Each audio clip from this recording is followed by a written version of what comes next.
आज काढली होती व माही तूर कशी आहे तुम्ही सांगा आता कमेंटमध्ये जरूर. मग सकाळी सकाळी उठून तर डायरेक्ट वावरातच आलो. आपलं पराठीचं वावर रोटर करणं होतं. मग त्यासाठी 10-15 नाळ्या राहिल्या होत्या त्या धडा जमा करून घेतल्या. मग तटून तर डायरेक्ट ये इकडे शेडमध्ये येत नाही तर डायरेक्ट मशीन आणि ट्रॅक्टर हजरच झालतं. मग काय आता आलं तर म्हणलं आता तर काढून तर घ्यावंच लागेल. मग इकडून देऊन पडमं घेतली हातरून कशी मशीन इकडं डायरेक्ट कुटारासाठी पडम हातरून घेतलं नाही तर कुटार खराब होऊन जातं.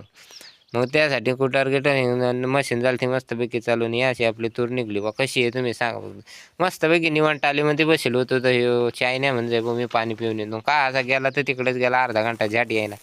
मग इकडून तिकडून मस्त करत बसलो. मग डायरेक्ट आला तर डायरेक्ट शेवटला एंडिंगलाच आला. मग हे पडमावरचं राहिलं सोयलं होतं थोडंफार ते डायरेक्ट टालीत टाकून घेतलं. मग इतकीच तूर झाली बा एवढ्या मोठ्या वावरात. मला तर असं वाटलं होतं का लई तूर होईल पण कायची काही झाली नाही. मग आता घरी जायचं होतं तर मग ह्यांना तर पहिलं मुरगास टाकून द्यायचा होता. मग हे तुरीचं कुटार होतं हे साईडला करून घेतलं आणि तिन्ही गावांनी मध्ये धडा कुठार टाकून दिलं. मग तटून आता घरी जायचं होतं ते ट्रॅक्टर न्यायचं होतं. मग आता ट्रॅक्टर न्यावं कोणी आपल्याला तर मला तर काही चालवलं जात नाही बा ट्रॅक्टर. मग त्यासाठी मग आता तसंच नेलं म्हणलं आता जसं होईन तसं होईन पाहून घेऊ धडपड करत. पण काय करा लोक जाऊपर्यंत काय नाही चांगलं निवांत गेलं. मग तटून जेवण खावणं करून डायरेक्ट वावरात यायचं का रोटर करायचं होतं वावर.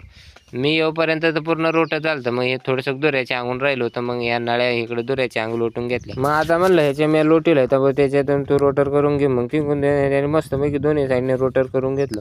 मग त्याला म्हणलं बा आत्ताच मला सऱ्या पाडून पाहिजे. मग तू काय करण ते कसं करण. मग त्याने डायरेक्ट ते ट्रॅक्टर रोटर दिलं सोडून डायरेक्ट सऱ्या पाडायला घेऊन आलं. मग आजच्यासाठी एवढंच भेटू पुढच्या व्हिडिओमध्ये. तेवढा आपला व्हिडिओ जर आवडला लाईक फॉलो कमेंट जरूर करा. धन्यवाद.